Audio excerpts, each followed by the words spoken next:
ESPYs. What's good? What's good? What's good? What's good? What's good? It's upon us. It's that time. It's that time again. It's Super Bowl Sunday is right here, Cleveland. Um, by the way, man, I just want to jump off and we talk about it regularly.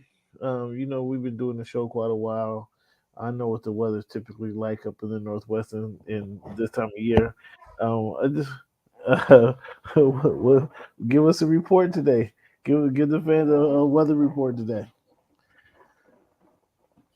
We had a high of 52 today, Cam. Kind of, partly sunny. Partly sunny, huh?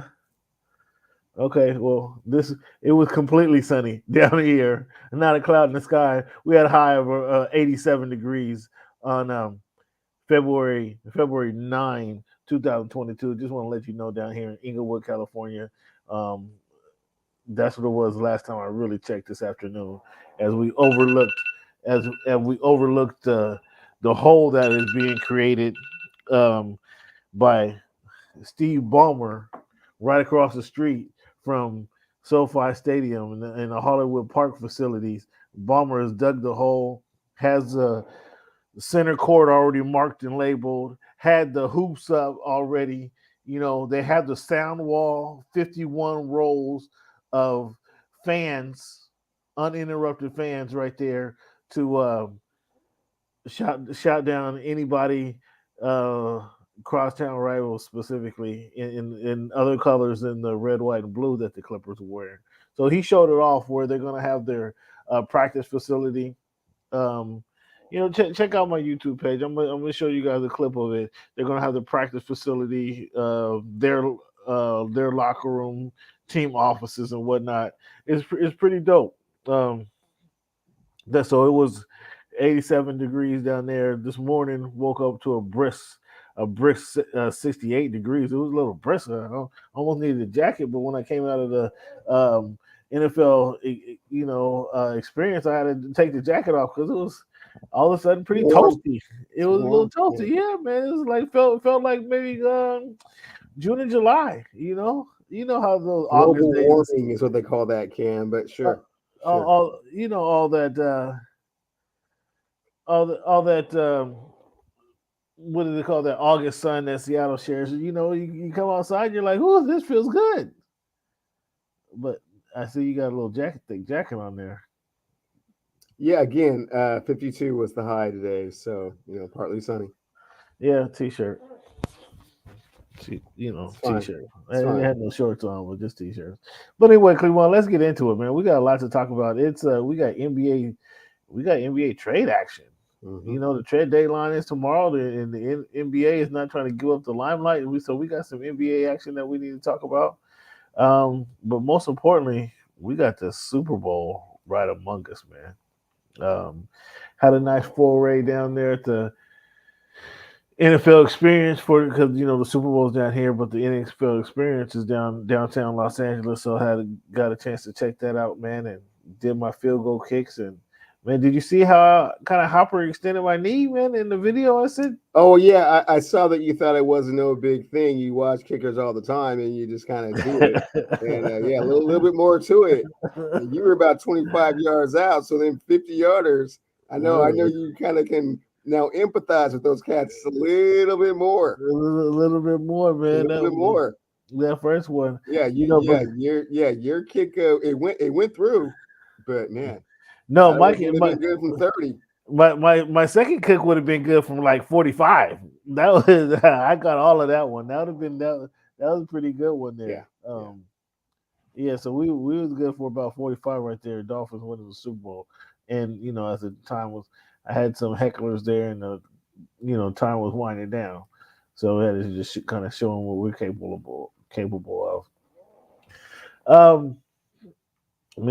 I don't know, fans. Let me thank you guys for tuning into this show. This is week 178 of the Voice of the Fans podcast.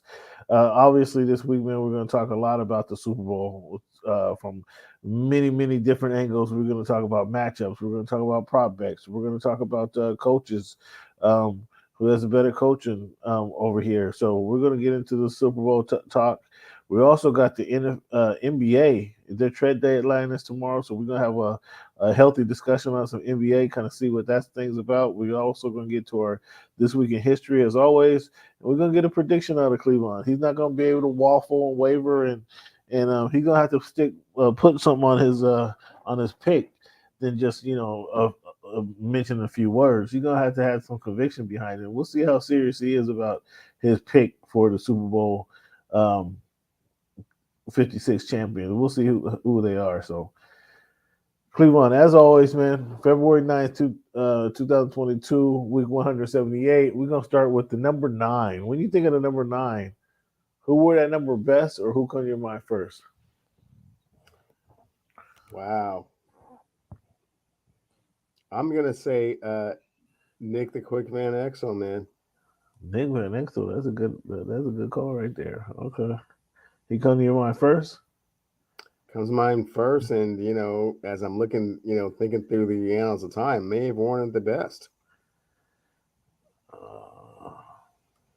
Okay. Well, I mean, you keep with the tradition of not getting anybody who walked the campus of Montlake any love, because I thought Malloy would be on that list, but once again, just per usual, Cleveland gives them absolute. If you went to the UW, you get no love from Cleveland. That's increasingly apparent here on the Voice of the Fans podcast. But Norm Johnson, the one who comes to my mind first. Norm Johnson was steady and consistent for the kicker for the Seattle Seahawks. Did he miss a kick? Did he miss a kick? Every time you needed him, he was there. And if he ordered, he was good to go, man. Yeah, he was reliable, as they come. Yeah, so Norm Johnson comes to my mind first. When you think of the number 78, I mean, this is a healthy number. Who comes to your mind first? 78. 78. My goodness, I'm drawing a blank on the 78. Do you have something to enlighten me with? Oh man, Buffalo Bill, legendary pass rusher. Gosh. So sorry for the Buffalo stance. Whew. Perhaps top 3 that ever did it. B. Smith, for sure. Should have came to mind first, and definitely wore it the best. Well, no, we got some arguments in there against Warren. There's no argument. Well, I mean, maybe you were, maybe they didn't over Newport High School. They didn't watch the Rams and Eric Dickerson run for 2,000. Recognize one of the big fellas that was up there blocking for him. Maybe they didn't recognize that guy, Jackie Slater, who was laying some of the groundwork and laying some of the path. Maybe more than the greatest sacker of all time. I mean, well, I'm gonna see Dickerson at the party this weekend. I'm gonna ask him. Ask him if it's Bruce Smith or Jackie Slater. Or what do you think about? What do you think about? We got who's playing the Super Bowl this weekend? Who do we have? Cincinnati Bengals. Okay, and there might be who's arguably one of the most impressive Bengals to ever play the game. No, the most impressive Bengal to ever play the game, Anthony Munoz, without question. Yeah, and I mean, what is he, a 12-time Pro Bowler? Sure. I mean, I think he one of the guys who led. See the anchor of a team that went to 4 straight Super Bowls. I mean, come on, Cam. I mean, they did go to 2 Cincinnati Bengals. He took them to 2 Super Bowls. But you got Bruce Smith. Bruce Smith is the best Buffalo. And my apologies for that number that person not coming to my mind when that number came up. I think that kind of spoke to his importance right there for you. I think that really kind of spoke to that, if you will. All right, man. We kind of touched on it last week, but the story will not die. The story hasn't died, even though they went out and hired a minority head coach. The Miami Dolphins former head coach Brian Flores has just sent ripples through the NFL with his lawsuit over the owners saying about their interview practices and claiming that the things are racist. Cleveland, I'm gonna ask you. We're gonna just touch on it. I know it kind of popped out last week, and we kind of really touched on it last week. But how do you think this has been recognized throughout? I don't want to say fans, but um, throughout the coaches and throughout the industry. How do you think this lawsuit has been recognized throughout the industry? I think it's been recognized as someone that's just, pulling the curtain back. And for a lot of the people that have kind of gone through this process, this is not something that they didn't already know. And I don't think that they're surprised. Um, and I don't think that they'll be surprised if nothing tremendously happens from it. Nothing really comes of it other than the fact that, someone has accused the NFL of being racist. I don't think that's something that's, not, you know, well known already. So it just depends on, given social media. And I think that we'll have to see kind of some of the documentation that Brian Flores and Hugh Jackson kind of come forward with that may be a little bit more damning. But again, nothing stops the machine. So What do you think they're going to show some calendars? They're going to show some calendars. Do you think they're going to show some text messages well, I mean, as best evidence? case scenario, they have some tape conversations or some, some tape Mm. interviews or some money orders or, something of that nature to kind of back up their claims. Otherwise, they're just, it's their word against a billionaires. And, what are you going to do? Well, I mean, we already know that's the case. I mean, we already know the kind of the end result. But for conversation's sake, I want to make sure that I'm not overlooking something, and maybe I could be, it's not often, but maybe this is the one time I could be wrong about something. No, there's nothing to be wrong about. I mean, we've seen the candidates, this year. I don't know how many, It went one what for there were nine. It was three one for in nine the hiring. yeah, but there were what three in the championship games. If you take it back, around there's you had Leftwich and Raheem Morris. So I mean, it is what it is, and I think the thing that really needs to come out of this is some type of criteria with regards to how they're assessing or making their decision that lets other candidates know what they need to work on. I mean, or what was the difference in the separation between them getting hired and someone else getting hired. I mean, I think that's would be helpful, don't you? Well, you're saying a revised rule? Not a revised rule, but I mean, it's like, okay, we went with this guy because of this, and this is the reason that you didn't make it, and these are the things that going forward, if you worked on or improved, perhaps it would make you a more viable candidate as a head coach. Certainly, that's the piece that we don't see. Even we asked Brandon Staley about it when he talked about his recruiting process when he went from a D3 college to becoming a defensive coordinator. Like what that was like, what that leap was like, the interview process was like, and he touched on the challenges. Like some coaches give you no feedback, some coaches give you a lot of feedback, but that's just kind of like you also picking your manager at the same time. Some managers in the process in the beginning of the process will give you a lot of information. Some won't give you any information. Some will let you kind of sink or swim. That's kind of um, the difference, I guess, in the difference in the ownership in the opportunities that they have, because he spoke very clearly about that. When you say, I mean, that's out. You kind of touched on it. My next question was, what do you see as an end resolution? And unfortunately, I see Flores getting paid out, and just because of the sheer numbers, I mean, they got at a nine vacant um, head coaching jobs, one of them went to an African American. Well, one and a half if you want to give McDaniel's a half. One and a half went to African American coaches or coaches of color. It's not even say African American, but coaches of color, and that clearly is a distinction that there's a problem. Less than 20% or what is it? Yeah, just barely 20% of your vacant positions get filled by men of color or people of color. I mean, that's clearly there's a problem there. So, um, what would and to answer your question is if I feel some kind of mandate would be um, in line and do, and I keep telling people you can't dictate to owners how they're going to spend their money.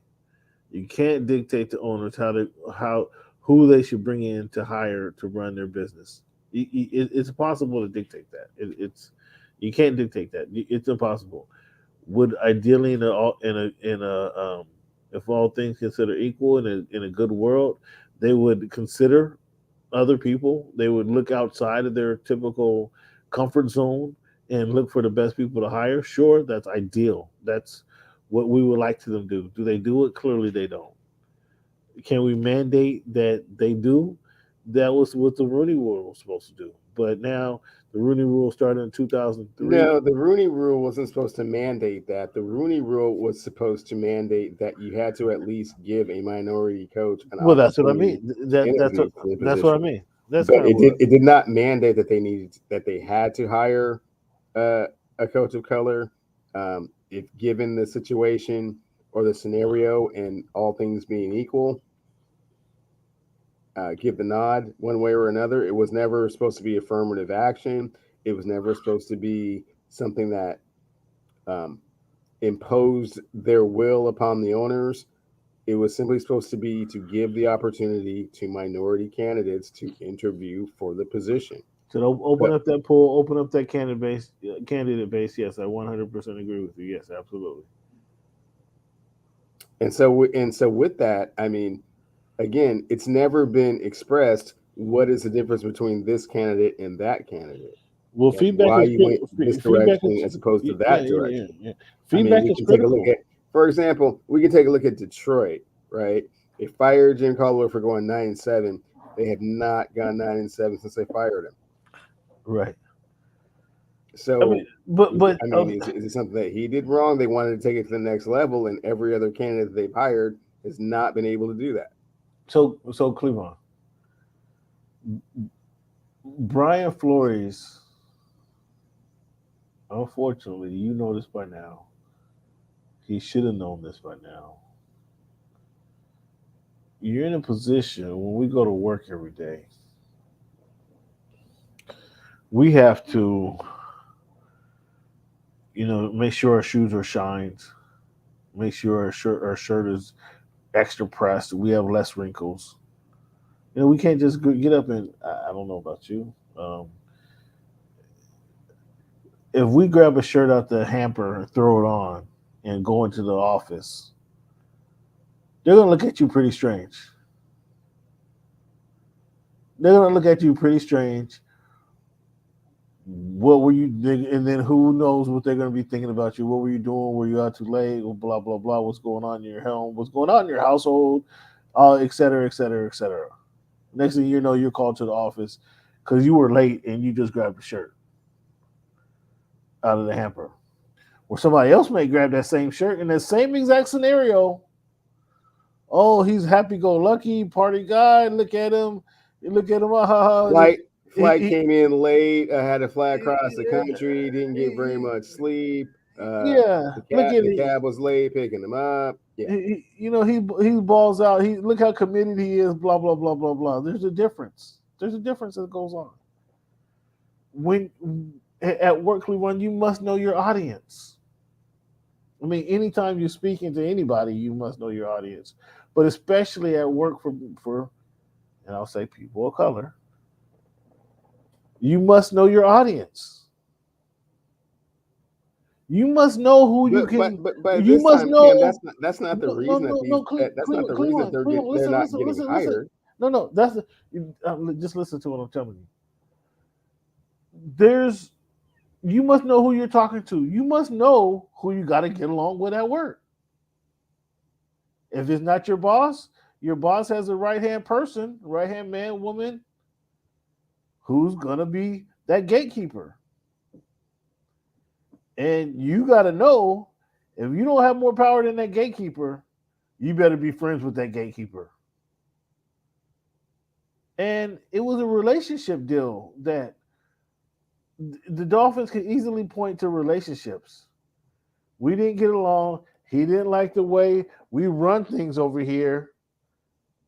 I offered him 100. I offered him 100K to tank a game. He didn't want to do it. Fine, that's fine. But the way we do things a little shisty over here. Now he's not gonna come out and say that, but wink, wink. He didn't like the way things are happening over here. So because he didn't fit in with this type of culture, let him go on about his business. We're gonna go get somebody who appreciates being here. That's it. They can easily sell that. That's not racist. I told you when you was given it 3 weeks ago, you come in here in your Dolphins colors after you got off the phone with Steve Nelson for 2.5 hours, whining about what happened. I told you I wasn't that upset. Did I not? Did I not tell you I was not that upset that he got fired? And if you watch any part of the show, any of the last 3 years, you know I got a laundry list of things why Brian Flores, you can question what was actually going on. So if I have those things, somebody down in South Florida has a list probably twice as long. But it's a relationship basis is the point I was making. It's a point I was making. Because he didn't get along with Stephen Ross and Chris Greer, does that mean he won't get along with um this won't happen, but John Elway and the management team and the ownership team there? I mean, he's not. We know he's not going to Denver because they're one of the teams he sued. But you know what I mean? Does that mean he's not going to get along with another owner because he didn't get along with Stephen Ross? No, it doesn't in particular. So does that mean he should never get another opportunity? That it doesn't mean that at all as well. And to go back to what you're saying, no, that doesn't address why he wasn't. Why he doesn't why they're not getting the opportunities. And I think one of the most damning things that is being said about the lack of minorities in coaching in the NFL is I think the number well now is probably 22 because Lovie Smith was a rehire, a former head coach that got another job. I think it's like 22 out of 500 hires in the last 25 years where men of color have been rehired. Like 22, it was 21 before Lovie Smith got hired. Out of some 500 plus, 520 something, if my memory serves me correctly. Clearly, again, establishing that if there's not a problem, it's a bad trend, and that's something that Brian Flores can point out that it's a alarming trend. If you don't want to call it racist, that's fine. Let's call it an alarming trend. Here are some numbers that bear things out. And so yes, something needs to be done where they can address that. And my final question for you on this topic was: Do you think this? Do you think this is worth the trouble for Brian Flores? Because it's not like Brian Flores is a championship coach. Where he can walk into a college job. You know what I mean? Well, I think you kind of already know the answer to this, Cam, but I will articulate it for you. The reason, in my opinion, that Brian Flores decided that he was just fed up with all of this was the inadvertent text mail from the Jizza, right? From Belichick congratulating him on something that he thought that he would accomplish because he thought he was talking to someone else And this is Uh, prior to an interview that he was supposed to have. So if you if your mentor is telling you by mistake, not meaning to, that this whole thing is rigged from the beginning, and the only reason that they're bringing you in to this interview is to kind of satisfy a quota and a rule that's been implemented so that minority candidates can get hired and be considered, and you see that there's nothing to it whatsoever, it's all just smoke and mirrors, what is it that you think that you're going to accomplish? You know that you're not getting a fair shake. You know that you will probably never get a fair shake from the NFL. And exposing the hypocrisy for what it is at this point in his, experiences, it was probably worth it. I mean, he certainly can go down to a HBCU and turn one of those around. He certainly is a huge, probably college draw with regards to being a coach and, his ability to recruit and send players to the NFL. But I mean, what is there to lose here? An opportunity to be a head coach, because even when they say you have an opportunity to do it, they've already made their decision before they even interview you. But they'll tell you that you're still a viable candidate for it, which is not true. yeah. And the facade. I mean, obviously that's disappointing. To where we go home and we start doing our homework. We do our research. We reach out to people. Hey, look, somebody calls you. Somebody calls you. I'm put you down as a reference, and please say something good about me. You know what that request is like, and you kind of nerve wracking to wondering what the person may say. Um,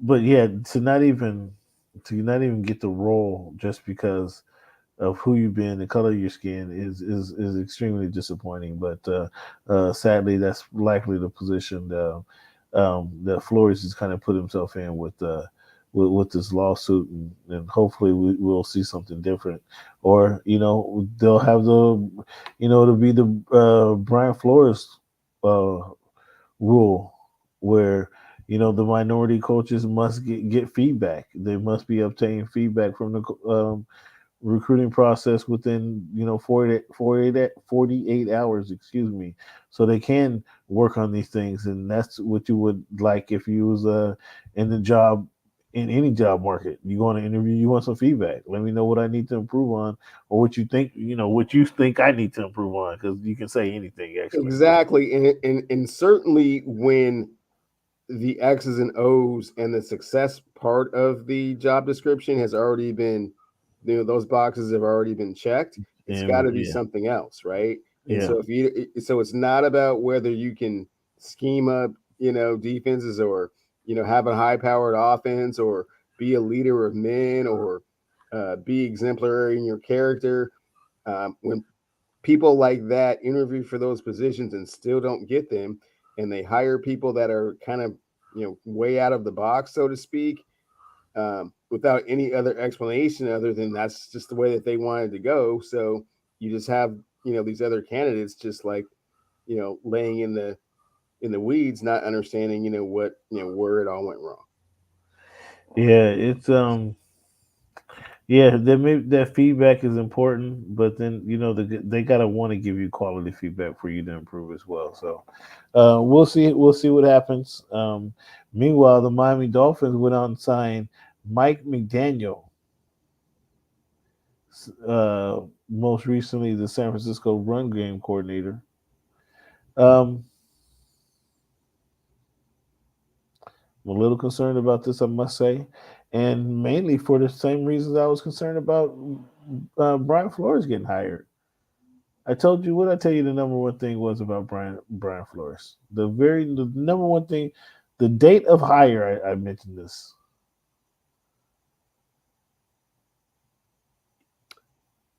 That he was from the Belichick tree and wasn't going to be able to handle the situation.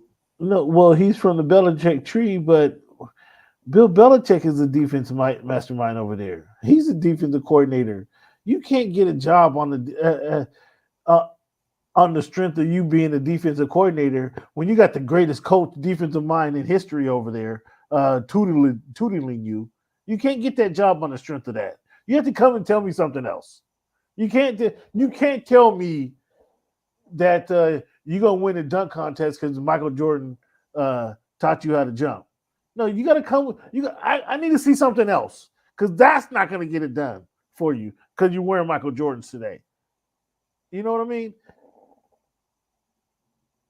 You tell me that you're the San Francisco run game coordinator. We all know that's Shanahan's scheme, who's been passed down from his father. So now, Mike McDaniel, I want you to be successful, bro. Just understand And this. you're doing it with Mostert and Mitchell and Mr. Tucker Chain. And so is that going to translate or correlate to Miles Gaskin and Well, you before Stephon Aquaman? we likely not, and hopefully he can realize that he needs full time running back out there. But the best, you can't tell me that you're the San Francisco 49ers run game coordinator when I already know that the head coach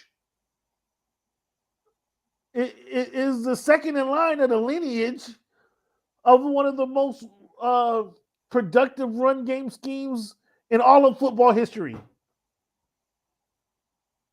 So maybe you can tell me I was able to glean something from that guy, from my time with him in all of our various stops. And I do have the Sean McVay little pixie dust. He does have the Sean McVay little pixie dust on him. And we've seen it recently what these guys do. But I'd rather tell me that. I work with Sean McVay. I worked side by side with Sean McVay for 3 years before I became the San Francisco run game coordinator. But don't tell me you're the San Francisco run game coordinator and you're trying to take credit from Shanahan, who got the game, the lineage from his father, who ran the game. You can't use that. Do you follow what I'm saying? You're piggybacking on some people and you're taking accountability and responsibility for some success that is not really that you're not really accountable for. Yeah. Now you can tell me that you pick and choose all of this different stuff. You sifted through it and got the best of stuff that works. Okay, that's fine. But you can't come in there and say, "Oh yeah," with your chest puffed out. Yeah, I coordinated the Niners run game. Dude, what? You're not Shanahan? So I don't know, man. So that is the number one thing that I'm curious about one time. And again, believe me, I trust and believe. I want the guy to do well. But that was the same concern I had about Brian Flores talking about he's the defensive coordinator of the New England Patriots, knowing he was under the Bill Belichick tutelage. So let's talk about the Super Bowl, man. Super Bowl's upon us. And I think the best way to kind of go through this, and fans, go ahead and you can respond if you like. I mean, we got the comments available for you. Comments is open.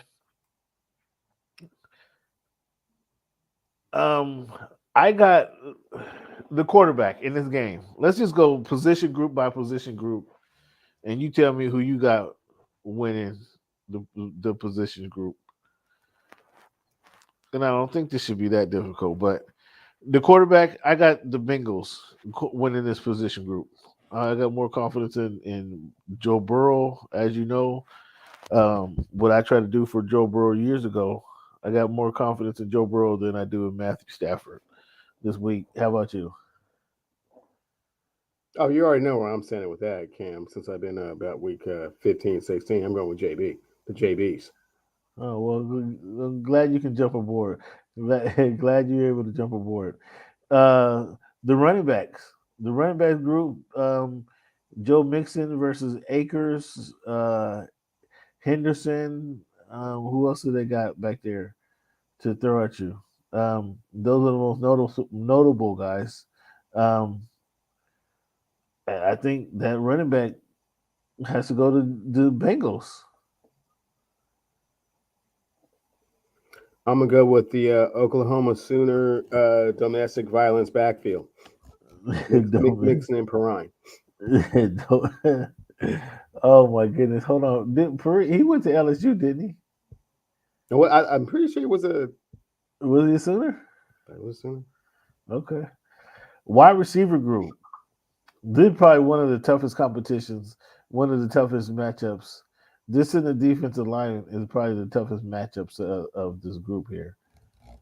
I mean, you got what do you call them? The Triple Crown winner in Cooper Cup,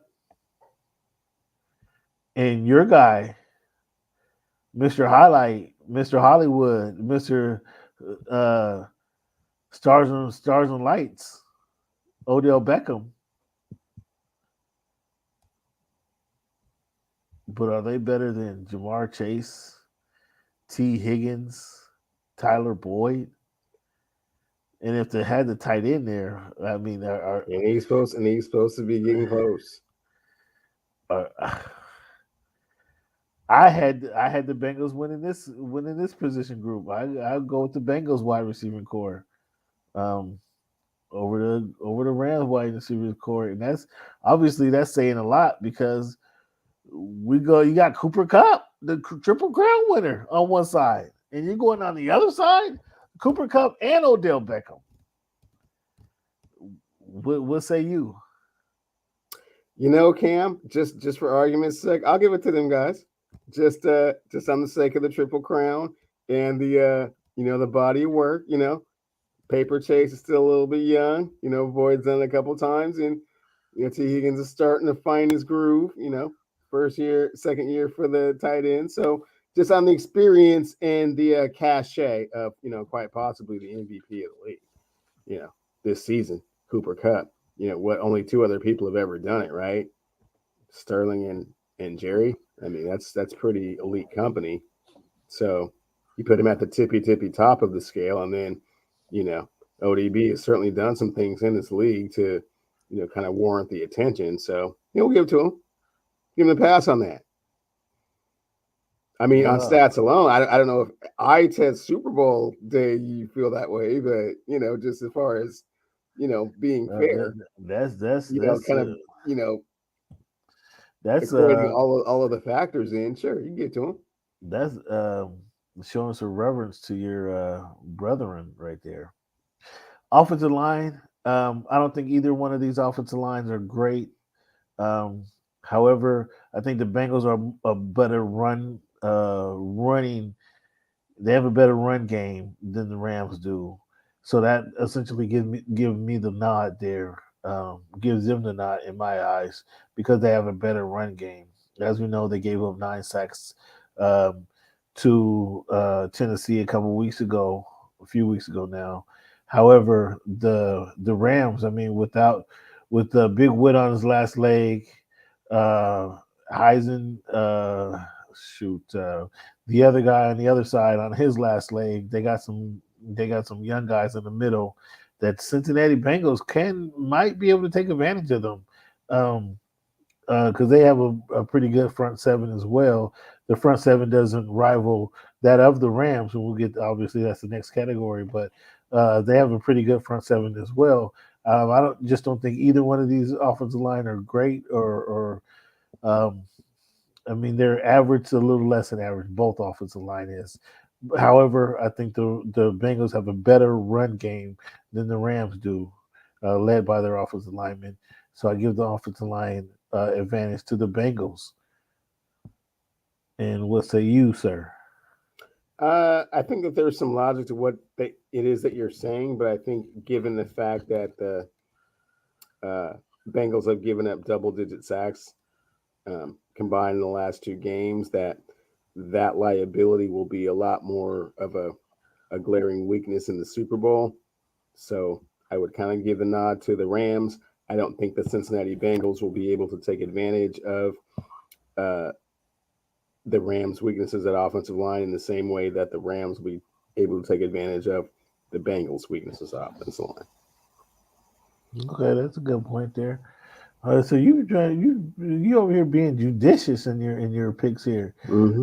Mm-hmm. Um, the tight end, I think the nod goes to because the Bengals tight end is Usama, who Cleveland picked out of nowhere. I don't know what guide he was reading to pick Usama as a tight end, but because the Bengals tight end Usama is out, um, and the Rams kind of do a tight end not by committee but based on situation. If they need a run game, a running block tight end, they'll put the blocking tight end in there. If they need him to catch a pass, they have the tight end to catch one pass. So I give the tight end advantage to the Rams in this situation. What do you say, Cleveland? Give it to the Bengals if my guy is healthy, if he's able to get on the field. I'm gonna give it to the Bengals. Well, yeah, but If as of for right, no other reason than just inspirational to make it oh happen. well, yeah. I mean, just as of right now, he's doubtful. So defensive line, I think the defensive line. I mean, however you want to put it, you want to put Aaron Donald on the left, you want to put Aaron Donald on the right, you want to put him in the middle. However, wherever you want to put him, you got Aaron Donald on your defensive line. That immediately makes you better. Not to mention that you do have um, Miller going to be on the opposite side of that. So that defensive line is clearly the better of the two defensive linemen. Although, however, the Bengals can get after the quarterback. They can get after the quarterback. Will they get after the quarterback enough to make a difference on Sunday? Who do you have winning Rams. that matchup? Yeah, Cleveland called it out weeks ago. He said he had the Rams continuing because he's very familiar with the work of number 99, Aaron Donald. And Aaron Donald's, and I have to say, Seattle was dominant when 3 years ago, 4 years ago, before the Rams moved to Seattle or moved to LA 5 years ago now. No, this is year six. Aaron Donald's been dominant all 6 years. Any question about that? Aaron Donald has been dominant. Not good player. Not at the end of the rope like uh, Andrew Whitworth. He's been dominant. Probably the best in his position all this time. So yeah, clearly, and so if you want to move him to the outside, I mean, he could inside, outside, whatever you want to play, and so that falls in line to the nose tackle as well. I got the Rams better. Their defensive front is just better because of the talent that they have. Cornerbacks, obviously, I'm gonna give that to the Rams with Jalen Ramsey leading the way. Although Apple shows he's a little feisty player, in Chidowi, he's pretty competitive on the backside as well. However, I think Ramsey leads the Rams with the best uh, cornerback and secondary in this game. What do you say? Give them a nod as well. Um, and then the Bengals, obviously, the special teams led by their kicker, McPherson. Um, Mr. McFearless just does his thing, and I give him the nod over who is it? Uh, Gay is the kicker for the Rams. Give it to. Yeah, we'll give the place kicking to Special Mac.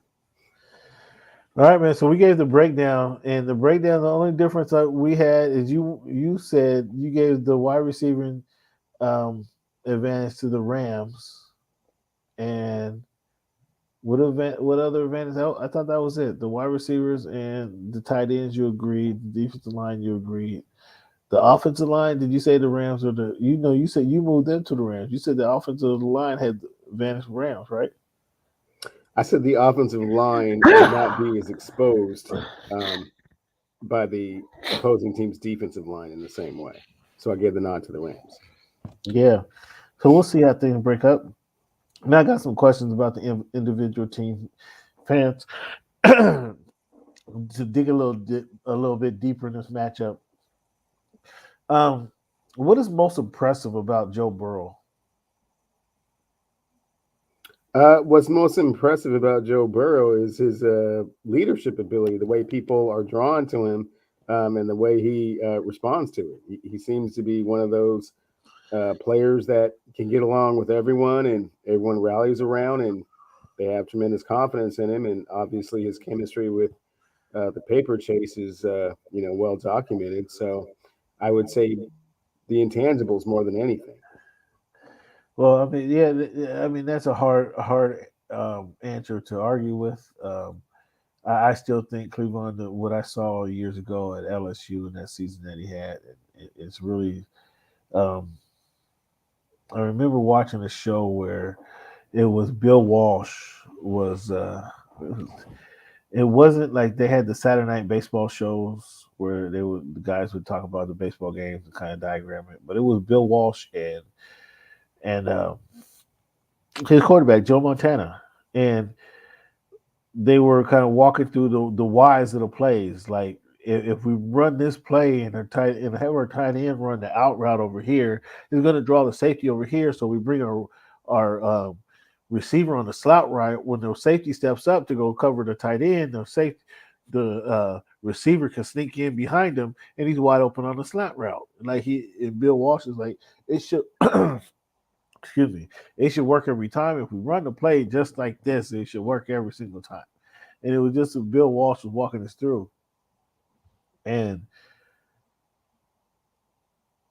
I saw the importance of he was talking about to Montana if he puts the ball ahead of his receiver, let his receiver kind of run under the ball, run into the ball, catch it. He can continue to keep running, and that's what the effectiveness of Jerry Rice was is he can catch the ball and run and make and juke a couple guys and turn a 7 yard catch into a 70 yard pass, a touchdown because he can catch the ball and then make his moves at the same time.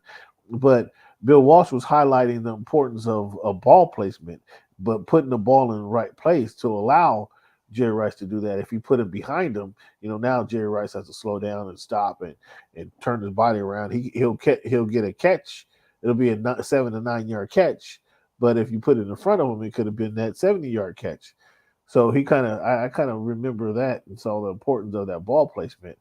Joe Burrow, um, his ball placement in that season, the whole season at LSU was so magnificent, man. He had Jefferson. Not he had obviously he had some quality receivers because he had Jefferson and Jamar Chase on both sides of him. But where he was putting the ball, that's what I enjoyed the most and was most impressive about him to me is where he put the ball at so his players could play, so players could make plays. And I thought that was the most impressive part. But yeah, you're right. The intangibles are obviously a big part of the game. But I just thought his ball placement was just miraculous, and that kind of just sets them apart. Uh, Now we just went kind of down their list, man. They have a better quarterback we agreed on. They have the better running back we agreed on. The wide receiver group, man. That's a really tough argument. You have to admit, even though they have Cup on the backside there, but do they have a more? Do the Bengals have a more complete offense than the Rams? I mean, that's hard to argue, Cam. I mean, they're both in the Super Bowl, right? And one team has got the Secretariat on their side, the Triple Crown winner, and the other team, has some really good pieces that have come together quite nicely. So, I mean, I think it's kind of I don't want to say a push, but it could go either way. Um, can we all we well? Do you agree that Stafford is going to make a couple mistakes in this game?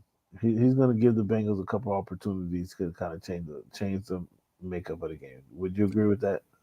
They may not necessarily be mistakes. I think he will leave some points on the board, plays that he may not make, as opposed to a bunch of interceptions and fumbles and turnovers. I think it will just be passes that he just could have hit that he didn't. But you don't expect him to have any turnovers. I mean, it's possible. I mean, he certainly had a propensity for turnovers in the past, so I wouldn't be surprised if he did that. But um, I would be leaning more towards the missed throws as opposed to the turnovers. Okay, so if I said he's going to have two turnovers, the fumble interception, or just two turnovers in general, would you go higher or lower than that number? I'd go lower than that number. You want to put something on that? Three turnovers, you said? Two turnovers. You said three turnovers. I said two. Okay, two. Yeah, two. I'm cool. I ain't putting none on that. Three. I'll put some on it. Three. What do you have? That he won't turn the ball over three times? Oh, three. I take the under. What about the two? You don't want the over on the two? You don't want the over on the two? Do you want the under on the two? No. Come on, man! Stop being chicken. Be right around two. If it's three, I take the under. Well, maybe we'll have to circle back on that one.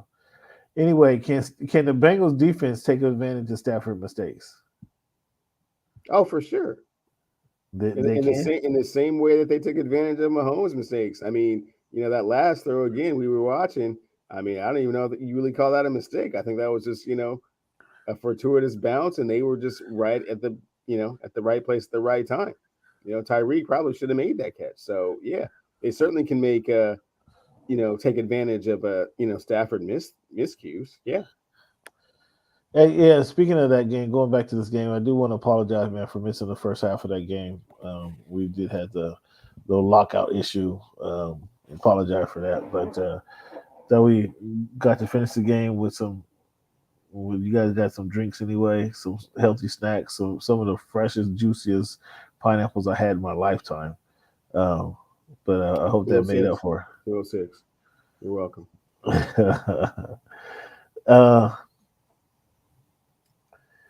The Bengals defense, the Bengals defensive ranking, the rush defense,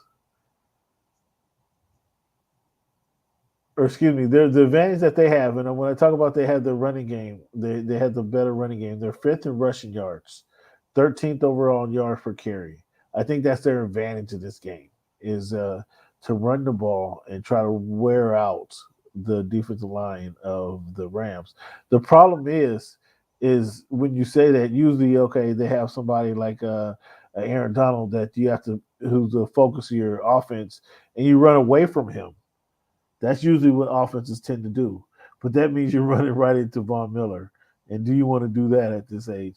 And can Von Miller stand up as like he was the Von Miller of 3 or 4 years ago? But nonetheless, as I mentioned, they do have the better run game. They're fifth in yards, 13 in average. Do you expect that? Do you expect them to have that type of success on Sunday against the Rams run defense? Well, I think you got it, partially right, Cam. I think they are going to run away from Aaron Donald, but I think they're going to run at Von Miller. You've heard numerous offensive linemen over the years say that, those guys that like to, rush the passer. They're not really all that interested in getting, down and dirty in the trenches over and over again. They kind of want to, have an opportunity to do what they do, which is, get at the quarterback. So, kind of that other stuff is not something they're interested in doing just over and over and over again. So, Aaron Donald plays all the way across the line. So just run away from him and run towards the pass rusher, I think will kind of be their method. And Von Miller gonna have to take that personally if that ends up being the situation. But the Bengals, their pass defense, they are 26 in passing and 21st in net yards average per game. That's where I think they can be taken advantage of. How much do you think that's going to be a factor in the game that their pass defense? Again, 26 in yards and 21 in net average. Well, going up against, like you said, I gave the Rams a nod in that category. So yeah, that's going to be a problem. Yeah, I think that's probably going to be why I'm taking the over in this game, because I just don't think that they can hold Cooper Kupp enough. Oh, you're taking over. You're taking over in this game. over this one. Oh, what? Let me see what the over is. Let me see if I can get me some money right there. Let me see if I can get me some money right there. Oh, Let me see what this over is right here. Let's see how much money I can get, fans. I'm sorry, fans. I got to put you on hold because Cleveland just jumped out and said he's taking the over. Like he was real confident. The over is 40. No, the over is 48.5. You got the over. I got the under right there. Barbecue dinner. You got over 48? You taking the over on the 48? You I with got it? the over. Oh my goodness. That's good money right there. That's good money. Can't wait to do it. Can't wait to do it. Can't wait to do it. Wait to do it. Yeah, huh. All right. Queuing it up. Yeah, yeah. Let That'd be my me second Q dinner, man. let me Woo. do it right now.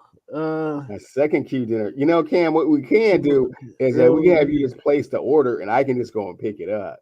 oh, is that, You is know, you know that, what I'm is saying? that what you trying to Well, do? you don't gotta be here. Is that what you trying to Yeah, I mean, you know do? what I'm saying? I'll send you the video of me, grabbing Listen out to on it. this. Listen You know, to it. you Super can show the Bowl. fans the email receipt or whatever. You know, Oh, look at you. but yeah, you can just send that on over. 48.5.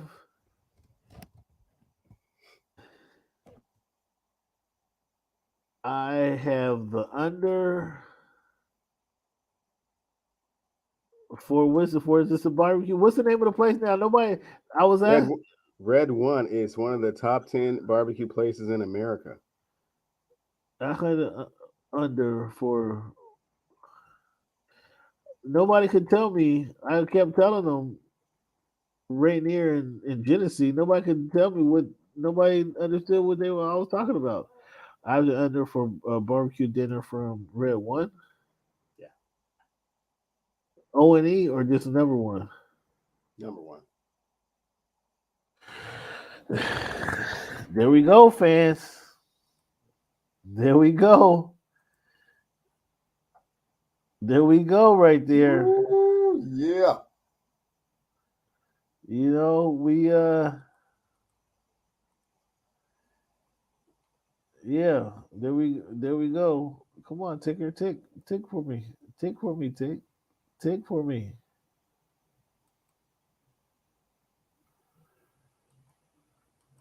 Oh, it popped up on the screen. The fan saw what was up, man. But if you want to roll that continuously, that's up to you.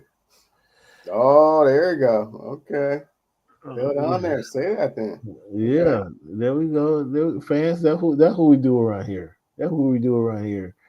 Is Cleveland has owes me for he owes me dinners. That's where we at. Oh, wow. I need to get that ticker going. Actually, that little stop. Wow. We need to get that tracker Okay. going. Sure thing, fans. So who needs to play well for the Bengals? Who's most important that they play well for the Bengals to win Joe this game? Burrow. Without question, he's No it. question. Okay, all right. Which what is most impressive about the Rams? Is the offense or their defense? Their defense. Are you finally confident in Stafford, or is he No, along for the ride this year? no, not really. I mean, I'm confident that with regards to him being an upgrade from Jared Goff, sure, he can do more things, make more throws. Am I confident that he is a Super Bowl winning quarterback? No. Wow. Are you one of the ones in belief, man? I can't believe I've heard this. I've had this conversation at least 4 different times with 4 different people this week. So Super Bowl week kind of started. Super Bowl week kicked off last week, last Friday, actually, at the stadium. Went back to the stadium yesterday. Got to taste some of the new dishes that they're serving. Was at the NFL experience on Friday. I went Monday yesterday, or excuse today's a Wednesday. I went Monday and I went today. Didn't go yesterday. But I've heard this conversation. I've heard this question being asked. if Stafford wins the Super Bowl, is he a Hall of Famer? No. And I thought it was ludicrous. It didn't even take me. I didn't even have to think about that one. No. Oh, but he got a lot of he got a lot of numbers. By the time he's done, if he plays 3 or 4 years with the Rams, he would already have a Super Bowl, and he'll have put up a lot of numbers, and he will have been in the playoffs there consistently, playing for the Rams. So he'll have the numbers there. Why you want the numbers to get in for him? Get him in. I mean, they're just, stat stuffers. I mean, his extensive body of work is not great. His first 12, 13 years, he played in one playoff game? Yeah, That that doesn't get you in the Hall of Fame. that is the most damning part is he played in one playoff game in 13 years. Although he was cheated in that playoff game, he played in one. So I don't even see it. It's not even a question. But my confidence in Matthew Stafford, I mean, I'm more confident in Sean McVay and what he's doing with Matthew Stafford than Matthew Stafford himself. So we'll see how things shake out. I got another one, fans. I got another one that I can get Cleveland to bite on right here. Let's take a listen, fans. Here we go. Who gets more sacks? Aaron Donald or Von Miller on Sunday?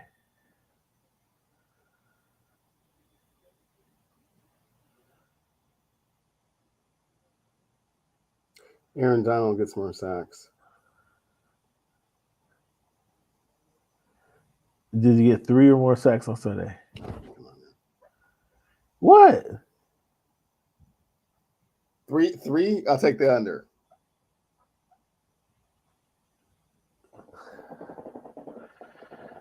And you got the under on Miller getting 3 sacks? Yeah. See why are you trying to add stuff? See, look at you always being sneaky.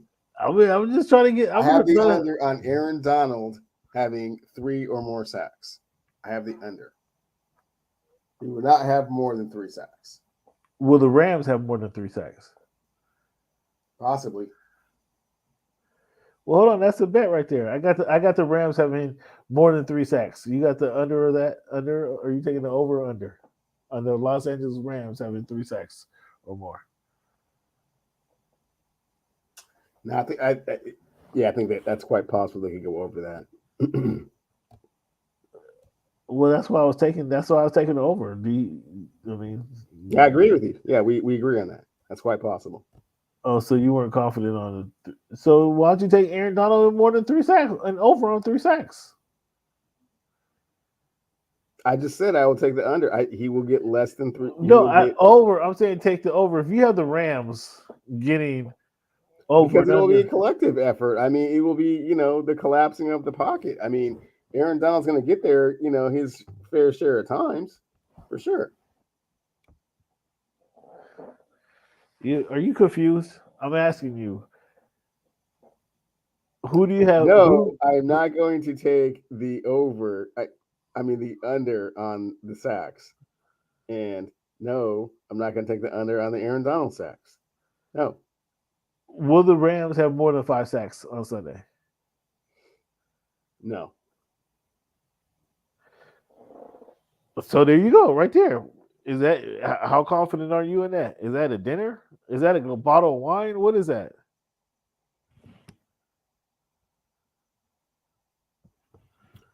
The Rams. Let's see here, man. So I already got my rib dinner coming, right? What? I already got my rib dinner coming. You got no rib dinner coming. I don't know what you're talking about. Do you have? Are you wanting to take the Rams minus? I got the Rams with 5 sacks or more. You have them with under 5 sacks. Is that worth the dinner to you? Is that worth the bottle? Is that worth the bottle of wine? So the 5 being the break even, right? So you're saying 6, and I'm saying 5 or less. Are you saying 5 or less? Or you said under 5? That's 4 and under. No, I'm saying 5 or less. You're saying 6 or more, correct? Yeah, but that's. I mean, now you're changing it. Now you're trying to. Now you're trying to change it because you said under 5. Under 5 is 4 or less. So what I'm saying is that the Rams will have 5 or less. You're saying the Rams will have 6 or more sacks. Yeah, correct. Yes. Okay. Deal. What are we putting on this?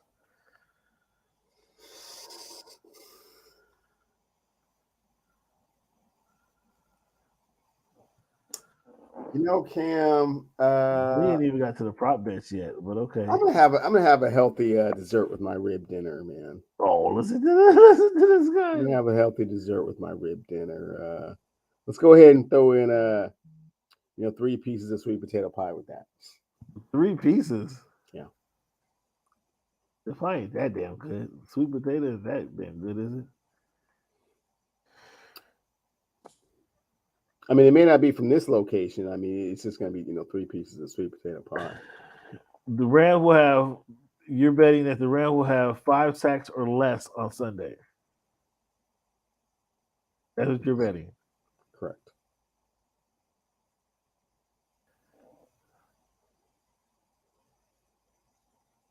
And you're betting 6 or more.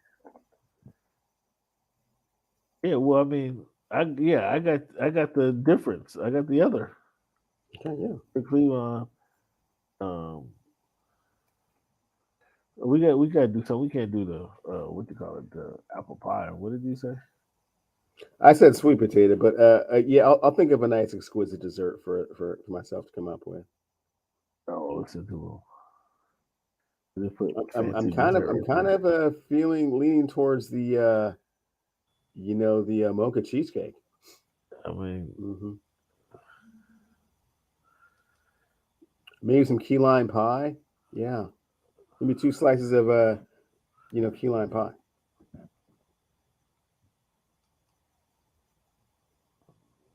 there you go. There you go. How does a win for the Rams validate McVay and his lust for and the NFL's lust for his coaching tree? How does it validate Sean McVay? Yeah, it absolutely validates him as as the boy genius. I mean, that was able to bring all this together very quickly. I mean, this is already his 2nd Super Bowl appearance. Let's not take anything away from that. So, right. in a very short span of time, if he's actually to win one, yeah, he is definitely considered one of those guys. I mean, does he have to win it though? Does he have to win? Yeah, two appearances in 6 years, 4 years. Pretty damn good in something. No, he doesn't. He doesn't have to win to validate his credibility, but a win certainly validates greatness and kind of taking that next step to that that next tier up. Okay. The Rams defense against offense against defense here. The Rams on the defensive side, they allowed the 6. They had the 6th best rushing defense in the league, averaging the 5th most yards per carry. Do you expect them to? Do you expect the Rams defense to keep the Bengals under? What's the magic number? Under 75 yards rushing on Sunday. Oh man, I don't know. What do you mean you don't know? That's extremely speculative. I don't know. This Young Sam. No say.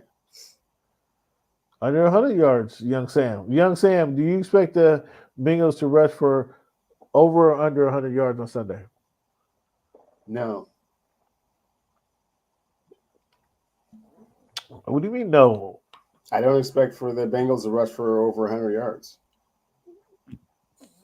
So you got the Rams. Keep holding the under. Do you expect the Bengals to run for 75 yards? It's hard to say. So where's 80 yards? What's your number? 100. 85 yards? Will they rush 100. For 85 yards? 100. 100 what? 100.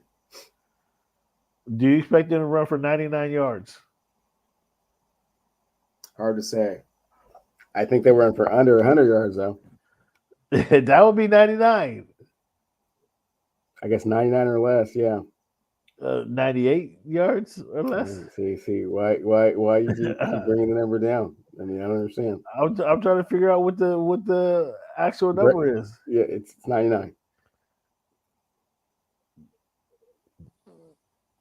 All right, we got some prop bets coming up. We're gonna hold that one.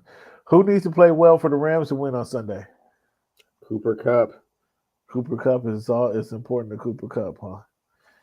All right, fans. So let's take a little break here, man. When we come back, fans, we're gonna talk about this NBA, this hot stove season in the NBA. We're gonna talk about the Intuit Dome. Let's hear what Cleveland has to say about the Intuit Arena, or excuse me, the Intuit Dome that that Steve Ballmer is building down here in Inglewood, California. Let's take a little break, Cleveland. When we come back, we're gonna talk about the NBA. You good? Let me grab a 90 real quick. Yep.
Alrighty. It's gonna be a busy weekend, big guy. Busy weekend, man. Just got confirmation, fans. Just got confirmation to Pro Football Hall of Fame Class of 2022 news conference. This is tomorrow. Fourth floor of the NFL Media Building. Oh, I haven't been there. Um, gee whiz, tomorrow. So this is right, the NFL honors. So I'm trying to sneak into the honors tomorrow. This confirmed. That's my thing. Lee Steinberg Super Bowl party on Saturday. Oh wow. I'm trying to get into the Maxim party on Saturday. Look at him. Man, I'm trying to do the media day was kind of didn't know what to anticipate for the media day. With all the different outlets, Fox have the biggest set there. Your boy, what's the punter? Pat McAfee had a big set there. FanDuel that was their setup. Um, I try to on YouTube, man. I try to do a video of just kind of the live action that was going on in there. But next year, man, I might request a table so we can sit down and do the podcast, man. We might give some multiple days, straight days of NFL talk because we request a table there. That's all they did. And I noticed today was kind of a learning experience because I hadn't been through Radio Row before, and your boy Jim Rome was there as well. I saw him talking to Debo Samuels. Excuse me, but not having been through a Radio Row, I didn't know what to expect. But again, all these guys that look like they just requested a table, man. I can request a table, put our podcast up, and try to grab some players. Now, apparently, they set these appointments up early because it was already done the day of. It was already done today. Like I couldn't talk to a player. It wasn't like the NBA All Star Game where you can see a player and pull them over and talk to them for a few minutes. These guys were on schedule, had somewhere to go, somewhere to be. Interviews already set, so um, probably want to try that next year. I mean, today I saw what they were doing. I did and could be a little bit better prepared for it, fans. But that's just me spitballing kind of what I saw today at the radio row for the NFL Super Bowl. But let's talk some NBA, Cleveland. Trade deadline is upon us. Man, I've been asking all week too. There's another question I've been asking all week is what kind of gun did Lord Frank take up to Portland to get Normal Powell and Robert Covington for Justice Winslow and Eric Bledsoe? Like, what do you know about that deal? Well, I mean, given the deals that you've seen transpire, since then, it's fire sale Tuesday, man. I mean, they're completely rebuilding. They're completely committed to the total rebuild of the Blazers organization. So everyone must go. Man, that's wild. The heart Dame doesn't want to go, but now they're just trading everybody. It's like they haven't been able to build a team in years previously. What makes them think that all of a sudden now they can build a team because he wants a new team? You know what I mean? Oh no, no one said that he was going to be part of all of this. After all the dust settles, just that's what they're doing. I don't think Okay. Dame really wants to be a part of a 5-year process to get back to respectability. Exactly my point. But he hasn't said he wants to be traded either. You know? So sometimes you Yeah, got but you see what's going on here. Everyone's getting traded, so eventually it will be him as well. um what's up with Harden asking to be traded from the Nets? He wanted to go to Philadelphia. What do you think's up with that? And does that have legs? And might we see Harden on the road down south a little bit? Sure, that has legs. I mean, because if they don't trade him now, then he'll just leave for nothing, at the end of the season. So up to them. What would you do? I'd trade him. You trade him? Oh my goodness! You trade him for Ben Simmons Yeah. and picks, or are you asking for one of the young guys? Oh, you're asking for picks. I mean, the other players are, they probably can't help you because the positions they play aren't positions that are positions of need for the Brooklyn Nets. So, I mean, other than a shooting guard per se, but I don't think, you get Seth Curry in the deal. Speaking of Maybe get Maxi. I don't know. speaking of the shooting guard, Sabonis goes to the Kings for Bradley, or for what is it? For Uh, Halliburton and Buddy Heald. for Halliburton and Buddy Hield. What do you think about that trade? What are the Suns doing? Like the Sabonis needs to be on a good team. Like he needs to be on a contending team. Don't you think? I feel bad for Sabonis for playing with a bunch of bums and then getting traded to a team with a bunch of bums. So it's not like he, That's what I'm saying, man. again his back is going to be sore trying to carry those dudes. So That, yeah. that's what I'm saying, man. It's shame on him, or shame on them for the NBA for treating him like that. Harden,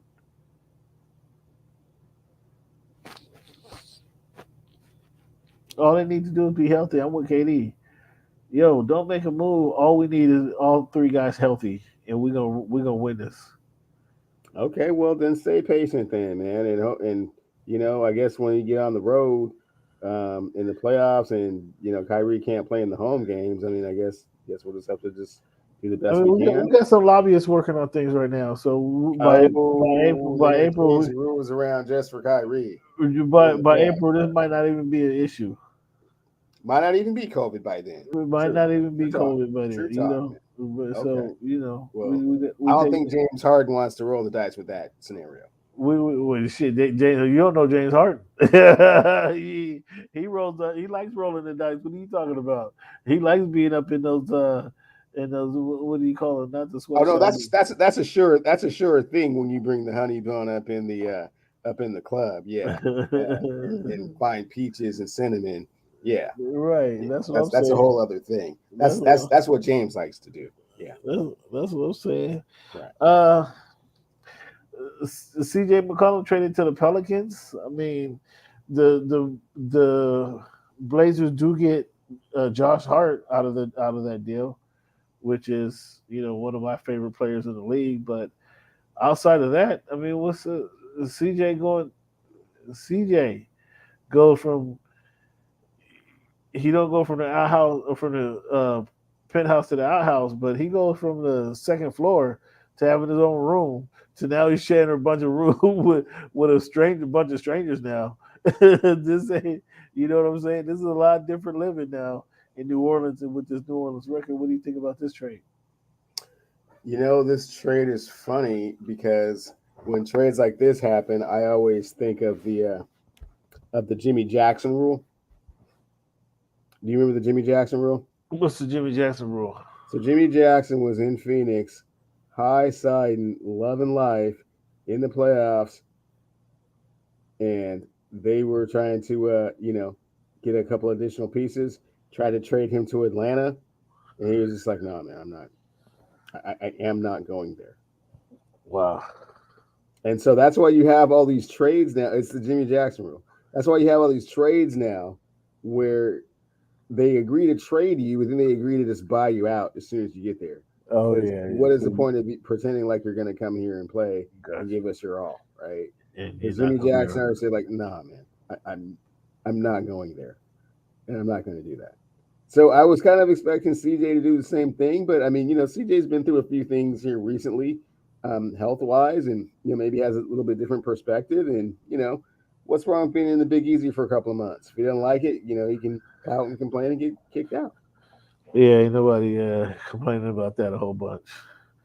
The Utah Jazz trade Joe Ingles to the Blazers, and they get Nickel Alexander Walker and Honcho Hernan Gomez back. What do you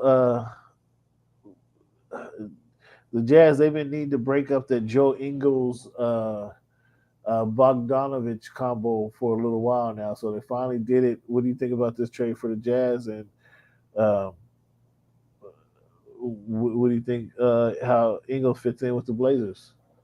You have no idea how Ingles fits in with the Blazers as they're being dismantled as we speak. So we can't really talk about a fit there.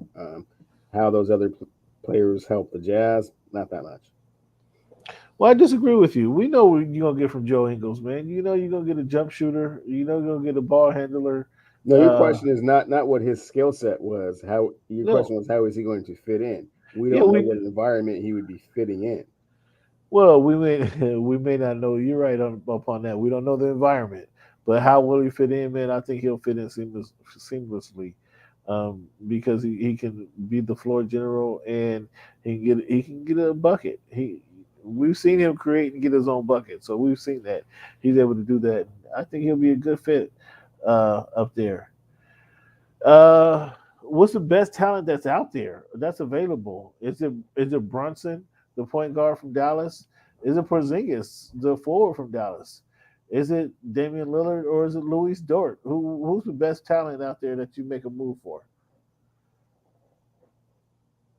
Of all of those names that you mentioned, it would obviously have to be Damian Lillard is the best talent. Is that a serious question? Yeah, it was fairly serious. Yes. Um, has your final predictions changed now that we're more than halfway through the season? You had the Lakers and the Nets. What has your you don't still think the Lakers are getting there, do you?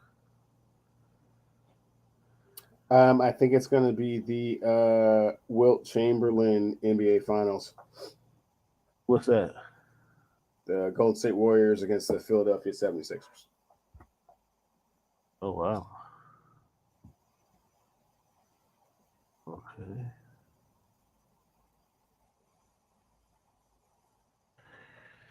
And I'm sticking. Well, the Nuggets aren't going to make it there. The Nuggets will not come out of the West, so I can't stick with that one. Um, who's going to come out of the West? Is it going to be Golden State and the Nets? I could see that. Um, Kawhi, I don't think Kawhi's gonna come back. Oh no. No, although Jerry West did say today though that Kawhi looks good. He looks good as a motherfucker. Is what his exact words were. Mr. Jerry West said that Mhm. as we followed him to his car so he could do an interview with us. Um, so I don't know who's going to represent the West. I still think I'm going to hold on to the Nets right now until a hard trade is made. So I'm going to hold on to them. Okay. Who's gonna overtake the West? Could it be the Suns? Maybe it won't be Utah. Won't be Clippers. Won't be LA. Uh,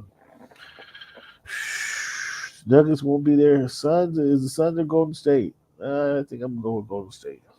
So I'm partially with you there. A little bit more confidence in Golden State than the Suns doing what it takes to get in their division there. All right, fans. When we talk about this week in history, we had some things going on. February 3rd, 1880 or 1870, excuse me, 15th Amendment for black suffrage was passed. Um, in February 9, 1971, Satchel Paige was elected into Baseball Hall of Fame. February 11th, 1990, Nelson Mandela, leader of the movement for democracy in South Africa, was released from prison for after 27 years. Oof. Um, Kevin Johnson, Phoenix Suns ended a NBA free throw streak of 57 games with a made free throw. This happened on February 9th, 1989.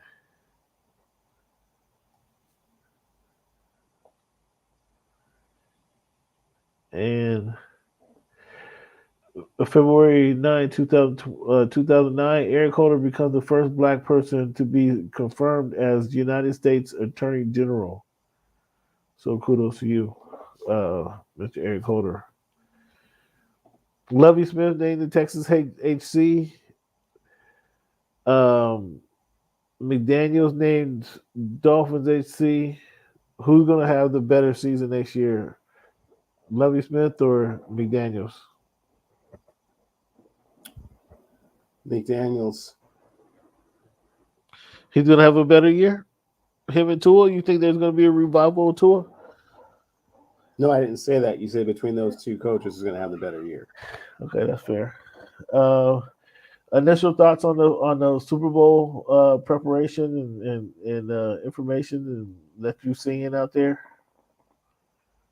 Preparation information with regards to the teams and how they're doing things. Or just anything. Initial thoughts on Super Bowl prep going into this week. Anything from a media standpoint, from ESPN standpoint, from LA and SoFi standpoint. Anything on the thoughts on the Super Bowl being here? Great thoughts. Can't wait to see that halftime show. That's what I'm most eagerly anticipating. Oh wow, okay. Um,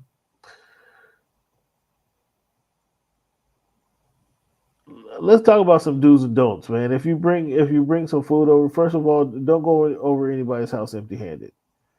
If you're not, even if it's napkins, man, ice, plastic cups, don't go over anybody's house empty handed. Always take something. Um, Cleveland, if the tray when the tray comes around and you get to pick some hors d'oeuvres, like and you see just a funny thing. We had this funny conversation about tater tots on the tray. Do you get the whole little bushel of tater tots, or can you pick them off with your fingers? Yeah, I can pick individual tater tots. Okay. With your fingers. So the tray comes around. You're using your fingers at this time in 2022. You're picking your fingers off of the mound of tater tots. Yes, I'm picking each individual tater tot. Yeah, that's my finger is only touching one tater tot. So you don't think it's a spreader, super spreader, where you can come, you're spreading it? My fingers don't spread the COVID. No, I wash my hands. I pick individual tater tots.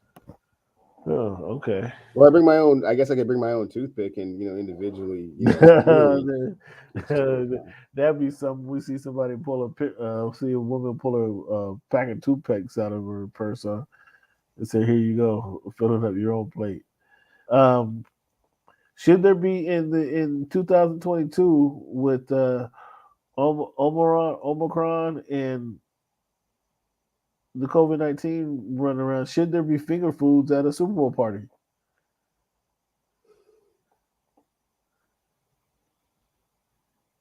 Not at a big party. It should be just all go pick your plate, fix your plate. Do you want Yeah, if it's a chicken? Do you more of an want intimate ribs? crowd and you know everybody and it's cool, but yeah, strangers off the street, yeah, it'd be a tough one. Um,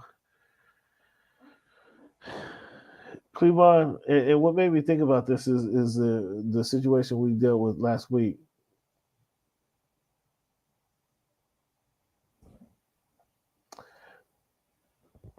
Is it okay to come to a party late after the game already started? If that's the best you can do, absolutely, it's okay to do that. Yeah, is it preferable? Is it ideal? No. I mean, but if you have other things that you have to do, and you promise that you would be there, and you just kind of want to make an appearance, I mean, that's absolutely acceptable. Yeah. But when you do that, are you expecting the same amount of service and attention that you would get pregame? No, I mean, if you come in the middle of the third quarter of a 17-17 game, expecting a lot of chitter chatter and hey, how's it going? Yeah, that's asking a bit much. Okay. And where do you plan on watching the Super Bowl? That's to be determined. Have a few outlets that I'm considering. Haven't made a final decision just yet. I'm still holding out hope that I'll be there, so I don't have a place yet. I did call one place today. I think I'm pretty sure I'm gonna watch the game here. I didn't need reservations a couple of seasons ago. We were able to walk right in. So there might be the local winners if I don't end up going. But fans, hold your fingers, pray for me. I'll find out if I'm going here in the next couple of days. Here, let's talk about some Super Bowl prop bets, Cleveland. Okay. Let's see if I can. Let's see what kind of money I can make right here off of Cleveland. What will be the largest lead of the game?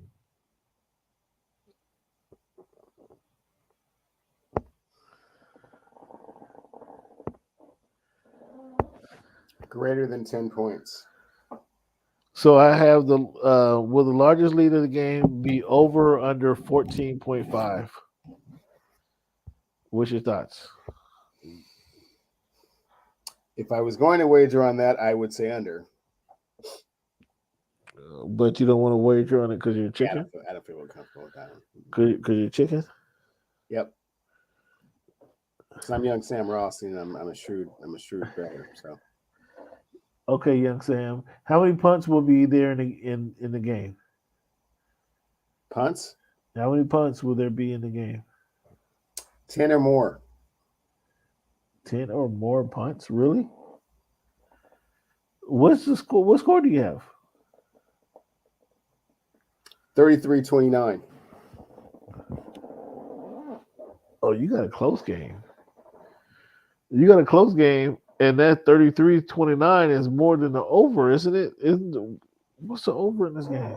It's 48.5, and yes, 33 plus 29 is 52. So what you got to know? So what you got on that score? I'm sorry, actually 33-29 is actually 62. Sorry. So I got the under. You gonna take over? You gonna take over? I got the under. Under on the punts? No, under on the game, on the total overall score of the game. I thought we already had that. That's what the rib dinner's on. No, that's not the. Oh, that is a 40. Okay, yeah, that is a 40. Oh, there we go. Thank you. You see how excited I got? I'm sorry, I got excited there. Which team will have the most sacks in the game? Which what? Which team will have the most sacks in the game? The Rams. Yeah, I think we both agree there. Um, will either team score in the final 3.5 minutes of the game? Yes. That'll be the Rams, in your opinion, huh? Not sure, but someone will. Who who will happen to have who will have the first punt? Who will punt first? It should be the way it's worded. Who will punt first? No, excuse me. What will happen first, a punt or TD? That's the question. Punt. What will happen first, punt or TD? The punt. Will the opening kickoff be a touchback? No.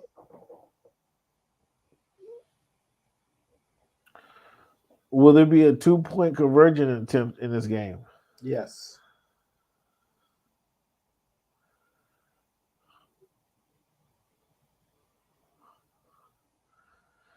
Um,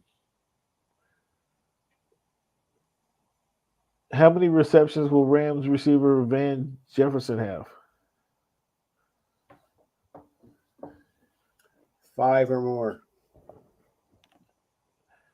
How long will Cooper Cup's longest reception be? More than 30 yards. Will Snoop Dogg smoke on stage during the halftime show? No. No. What? What you think we're gonna see? You think he's going on stage with Martha Stewart? I think he's going on stage at an NFL event. You don't think he's gonna smoke, bro? No. I think you're wrong. I think you're wrong. I think because I'll it's put some legal. on it? I would. Yeah. What do you want to put on it? What do you want got on it? What do you got on it? I mean, how confident are you about this, Cam?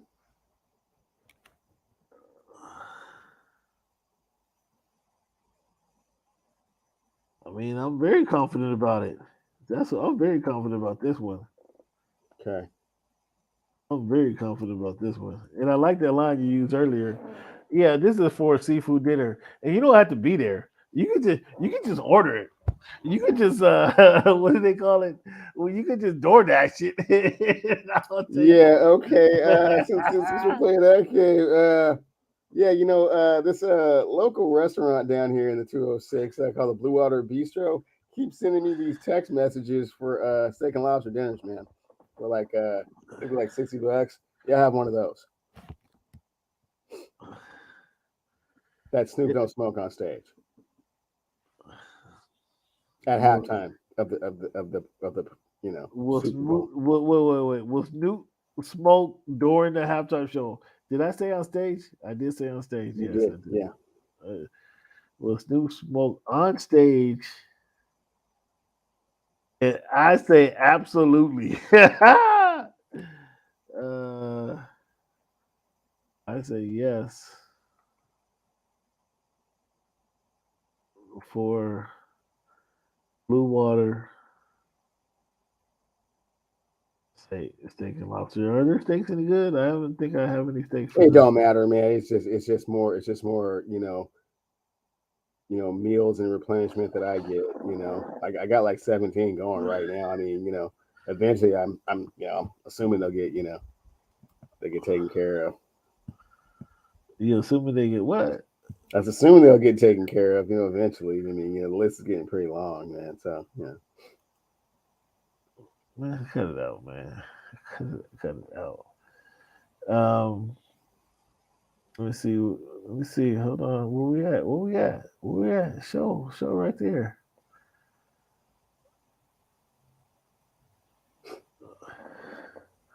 Snoop. Who will perform first? Mary J, Kendrick, Snoop, Dr. Dre, or Eminem?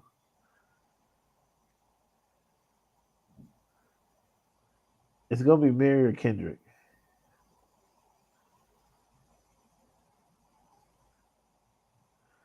and I kind of think Mary's gonna be first because she's gonna be like the get the crowd into the mood. M goes first.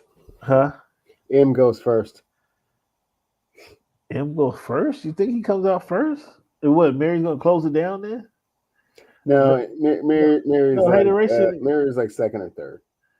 How's she gonna come in the middle? How you can't talk about gin and juice, holes and tricks, and then bring Mary out. She gotta come first. She gotta do her thing. Ain't no hateration, no holleration in this dancery. And then it gotta be Kendrick or Snoop come out. I mean, Dre.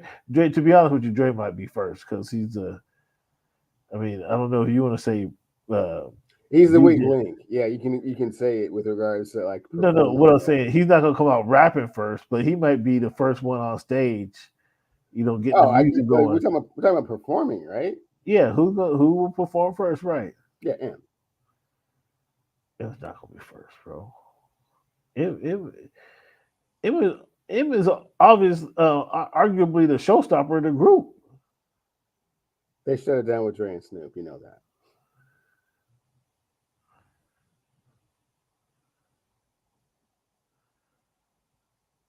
So you got Eminem first. You got Eminem, Kendrick, Mary J, and then Snoop and Dre. Something along those lines, yeah. I don't know that Mary comes in at the beginning. She's either gonna come in at the very beginning. She's not coming at the very beginning, man. They gotta crack it open early, and that's what M does, man. The rap god is gonna be over everybody's head right off the top, man. Right off the top, you throw a little Mary in there in between, and then you throw in King Kunta, and then you just wrap it up with Snoop and Dre. What Snoop and Dre song are they gonna play? What Snoop and Dre song? Still DRE is on the on the docket. I don't think they'll get to Kush. Still DRE. What about Nothing But a G Thing? They get to that, yeah. What comes out first? Ain't nothing but a G thing, baby. Did that come first? It's possible.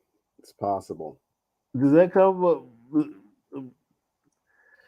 I mean, still Dre is so fucking wore out down here for real. But I mean, it's stupid Dre. So you listen, you deal with it, right? But it's so wore out.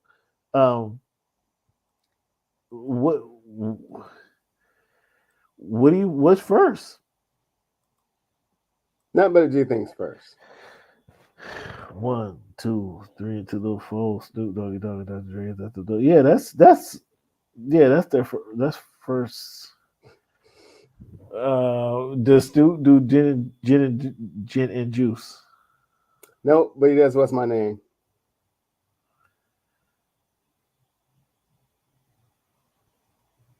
No gin and juice. He doesn't do gin and juice. Doesn't do gin and juice. What do you think? The people in the suits don't know the song?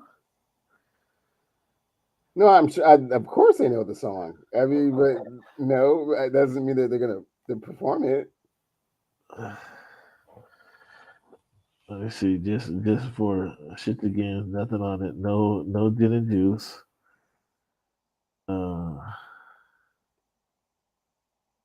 He does. What song you say he does? He does. What's My Name?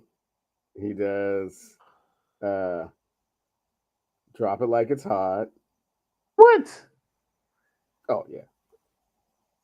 No gin and juice, but he just drops it like it's hot. Yeah.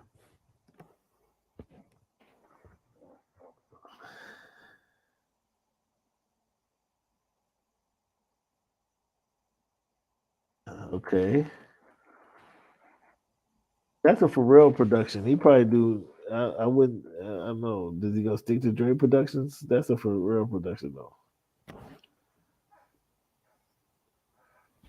I mean, what is he? Is he just limited in a catalog to only songs that Dr. Dre produced? I mean, I don't know, man. No, I don't know. Like it's pretty big, man. He probably gonna do pretty 3 or 4. I mean, that's about the time he's gonna have. Snoop is. It's gonna be interesting. It's gonna be well worth watching, obviously. But we got here's some of the things that we put down here. Still Dre, nothing but a G thing. Gin and juice. Well, no gin and juice. What's my name instead? That's what Cleveland says. We'll see what and drop it like it's hot and something like they'll play. So we'll see how that plays out. Um, Man, Cleveland, I want to thank you for your time this week, man. I want to thank you for your participation in the show. The season, NFL season, man. The last 3 months we've been having NFL games. It's wind down to this right here. We got one big one left, man. And here's a quote I'm gonna leave you guys with. I'm not out here sweating for 3 hours every day just to find out what it feels like to sweat. Who says that? Who said that, Cleveland? Can you guess who said that? I'm not here. I'm not out here sweating for 3 hours every day just to find out what it feels like to sweat. That sounds like something Kobe would say.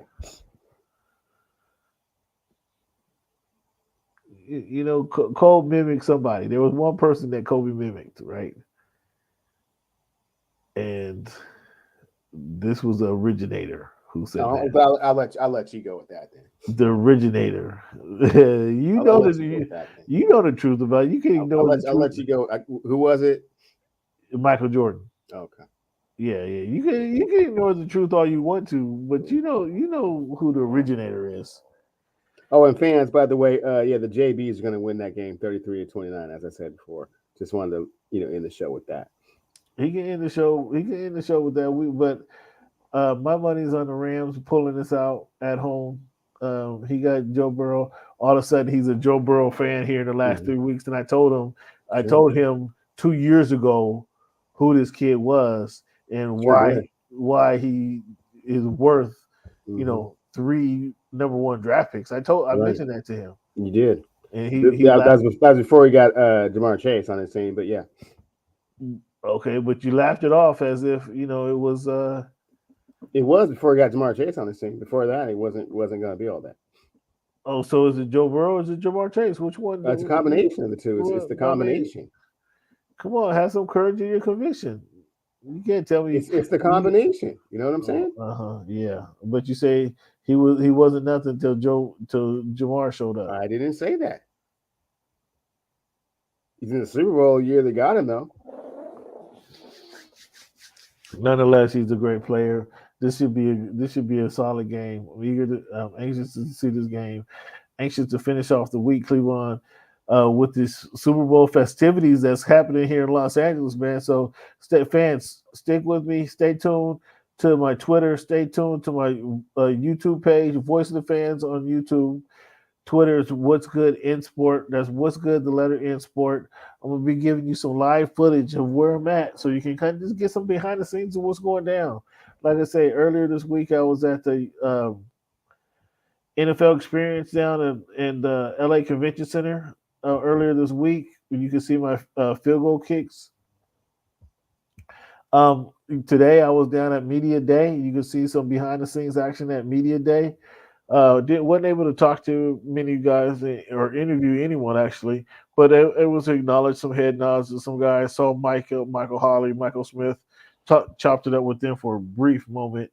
But you can check out my YouTube page, Voice of Fans on YouTube, and you can see some fresh content that I'm collecting over the course of this week. Tomorrow we have NFL honors, so we will be able to interview some of the NFL greats. They're going to announce the Hall of Fame inductees tomorrow, so we get to hopefully interview them as they being inducted. So I'm excited about that. So again, check me out on YouTube. Check Voice of the Fans on YouTube. Check out my Instagram page is Voice of Fans on Instagram. What's Good in Sport on Twitter. Either one of those pages, I'm going to be posting a lot of stuff. So if you want to follow me, please be sure to follow me and acknowledge. Let me know that you're following us. Let me know what you want to see out there because again, I'm the voice of. This is the voice of the fans, and we do this for the fans. We do it for the fans first and foremost. So, Cleveland, let the people know where they can find you. Most definitely at Clevey Wonder on Twitter and Cleveland Steel on Instagram. Well, once again, Cleveland, thank you for your time, fans. Thank you for your participation. Thank you for chiming in. And Cleveland, we'll see you next week, man. Right on. See you soon. Later.